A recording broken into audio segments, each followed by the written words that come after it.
Halo, assalamualaikum warahmatullahi wabarakatuh. Selamat siang, selamat sore ya buat teman-teman semuanya. Khususnya yang selalu menantikan video terbaru atau updatean terbaru dari channel Solusi Hutang.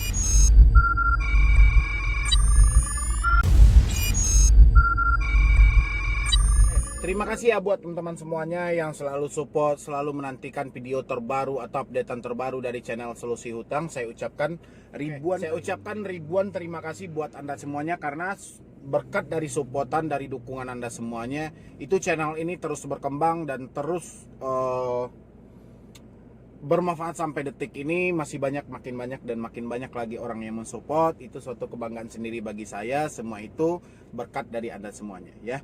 Jadi seperti judul video kita hari ini, yaitu modus penipuan dari pinjaman online sering terjadi ya. Ini banyak loh yang masuk ke saya. Banyak yang bertanya, "Bang, gimana bang, saya tidak minjam tapi tiba-tiba ada tagihan. Saya dibilangin minjam 2 juta sementara dana yang masuk 200.000." Dan ini yang mau kita bahas hari ini.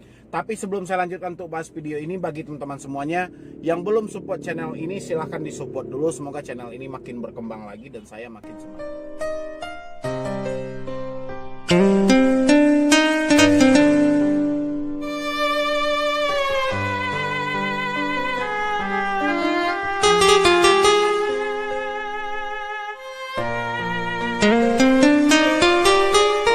Penipuan dari pinjaman online sering terjadi. Salah satunya dana nggak cair, tagihan ada. Dana cairnya 200.000, tagihan ada 2 juta. Ya, ini memang membingungkan dan ini banyak pertanyaan. Salah satunya dari teman yang berada di daerah Sumedang, ya, Jawa Barat, ya.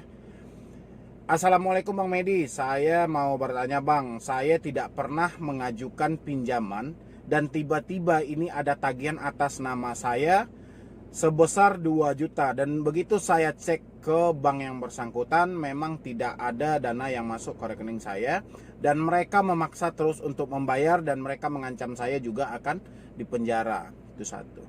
Ini ada lagi. Assalamualaikum Bang Medi, mau bertanya, saya meminjam di aplikasi pinjaman online, mereka menjanjikan 2 juta sementara dana yang cair cuma 200.000 dan saya harus membalikkan 2,4 juta. Ya. Ini sebenarnya Anda berada dalam masalah besar. Kenapa saya bilangin ini Anda berada dalam masalah besar? Karena hal yang seperti ini sudah bertahun-tahun kita hadapi, sudah bertahun-tahun orang yang menderita gara pinjaman online, tapi tidak satupun perpanjangan tangan yang muncul untuk memberikan solusi dari masalah ini. Ya, kita punya OJK yang berkelas mantap, yang mempunyai kinerja yang mantap, tapi masalah pinjol tidak kelar sampai detik ini. Ya, bayangin untuk mengadu kita sebagai korban, ya, kita sebagai orang yang dianiaya oleh pinjol, untuk mengadu kita isi formulir mengajukan, ya, ini seakan kita mau akad kredit gitu loh. Nggak ada bang, nggak ada yang pengajuan. Oh, ada linknya, ada nomornya, ada webnya. Oke, sama juga. Ya, Anda ngadu ke OJK melalui webnya ya sama juga. Hari ini Anda ketik, tahun depan dibalas. Kadang tahun depan mereka sudah lupa karena ketumpuk kan. Jadi ini membingungkan ya. Dan ini sebenarnya, ini yang mau saya bahas hari ini, sebenarnya ini adalah jebakan bagi Anda semuanya. Kenapa saya jebakan? Karena di beberapa sektor ini mengizinkan hal ini untuk terjadi. Jadi seakan pinjaman online ini lebih berkuasa. Ya, dan dia semena-mena, dan dia seakan dia yang punya segalanya dan dia bebas melakukan apa aja, yang penting dia tahu cuman uang. Salah satunya seperti ini. Ya, dia bebas melakukan pemerasan. Dia menyatakan orang itu mempunyai hutang sementara orang itu tidak pernah minjam. Kenapa? Karena dia tahu ini tidak akan diusut. Ya, dan dia tahu mereka tidak akan kedapatan. Mereka tidak dia tahu juga kalau mereka tidak akan bisa ditemukan. Baik polisi, OJK, Kominfo nggak akan bisa menemukan mereka. Kenapa? Saya nggak tahu. Ya, karena saya rasa kalau pinjaman online dijadikan makhluk sakral, nggak mungkin. Pasti yang mengerjakan manusia. Tapi kenapa mereka tidak bisa ditemukan? Ya, nah inilah yang jadi PR. Jadi seakan ini diizinkan di beberapa lembaga untuk memeras rakyat Indonesia. Ya. Nyatanya nggak ada yang ketangkap. Tidak ada yang dipermasalahkan oleh OJK. Kita mengadu dengan hal begana begini, OJK bilang balikin aja dana pokoknya. Gimana mau balikin orang itu tidak pernah minjem? Permasalahannya ini, nggak pernah minjem.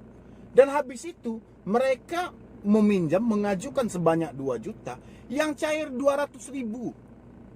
Dan mereka harus melakukan pembayaran sebanyak 2,4. Berapa ratus persen itu bunganya? Ya. Oke, orang azan dulu ya.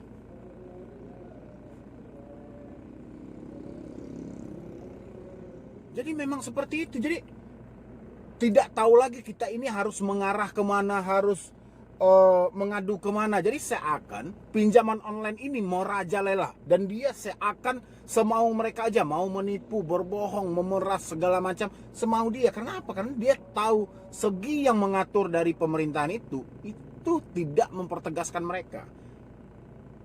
Ya, sekarang kita mau mengadu kemana? Anda yang terjebak di pinjaman online, Anda yang diperas oleh pinjaman online, Anda yang ditipu oleh pinjaman online, Anda mau mengadu kemana? Cobalah, kalau ada yang tahu mau mengadu kemana, tulis di komentar. Pernah nggak pengaduan Anda ditanggapi? Kalaupun ditanggapi, apa yang diucapkan? Tulis di komentar. Ya. Dan sisanya, bagaimana selama ini Anda yang terjebak di pinjaman online, Anda ditekan dan diperas oleh pinjaman online, Anda tulis di komentar. Bagaimananya, gitu loh. Ya. Karena ini masalah besar. Kalau menurut saya ini masalah besar, ya, yang ukurannya pemerintah lebih serius menanggapi orang-orang yang terjebak di pinjaman online ini lebih dilirik lagi, lebih difokuskan lagi. Ini nggak bisa kita anggap sepele gitu loh. Karena ini akan berdampak ke masyarakat Indonesia, ya. Kenapa? Karena kita tahu perkembangan era digital saat ini bisa merembes ke segala sektor manapun, bahkan sampai ke bawah pun mereka bisa.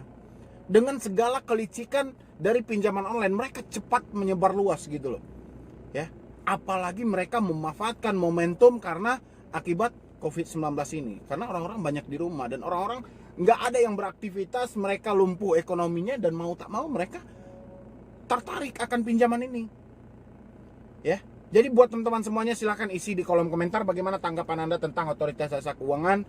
Bagaimana tanggapan Anda harusnya dari segi pemerintah, apa yang harus mereka lakukan untuk memperbaiki dari sektor pinjol ini. Karena kita tahu kita juga tidak bisa mengakhiri ini, karena ini adalah perkembangan zaman dan kecanggihan era digital saat ini. Kita tidak mungkin berbalik ke mode kuno, juga tidak mungkin. Dan tapi bagaimana harusnya pemerintah menanggapi hal ini? Ya, silahkan tulis kolom komentar Anda. Tapi bijaklah berkomentar, jangan menghujat, jangan mencaci, karena ada yang selalu memantau Anda gitu loh, ya. Jadi harusnya seperti apa ini Bang? Kita yang sudah terjebak, saya tidak merasa minjam, saya cuma minjam 200.000, ya udah stop aja semuanya. Anda yang tidak merasa minjam gak usah dibayar, Anda yang merasa minjam 200.000 jangan Anda bayar 2 juta, ya. Kami diancam Bang, selama ini juga seperti itu cuma ancaman aja, itu cuma tekanan aja, ya. Jadi Anda itu nggak perlu panik, karena rasa panik yang terlalu berlebihan itu juga nggak baik, ya. Jadi ancaman-ancaman sampah yang seperti itu nggak perlu Anda pikirkan. Yang jelas saat ini berpegang teguh pada argumentasi Anda. Anda kalau memang tidak minjam, yaudah tidak minjam. Saya cuma minjam 200.000, yaudah 200.000. Kalau mau jemput ke rumah saya, kalau tidak mau yaudah persetan lah mereka. Mau blacklist, mau ngancam, mau ngapain juga terserah, ya. Mungkin untuk sore ini cuma itu dulu yang dapat saya sampaikan. Terlebih dan terkurangnya saya mohon maaf. Nanti buat teman-teman semuanya yang mau konsultasi atau diskusi sama tim saya, silahkan di nomor yang ada di deskripsi. Atau Anda juga mau japri pribadi sama saya, silahkan lihat yang di layar Anda ini ada @medibroni via Instagram. Silahkan Anda follow, dan sekalian juga Anda share video ini sebanyak-banyaknya ke teman-teman yang lainnya. Channel ini Anda perkenalkan ke publik luas. Saya yakin jutaan orang terjebak di pinjaman online. Semoga aja dengan mereka melihat channel ini dan mereka juga merasa terbantu, ya. Jadi sekian dulu dari saya, Medi Broni. Wassalam.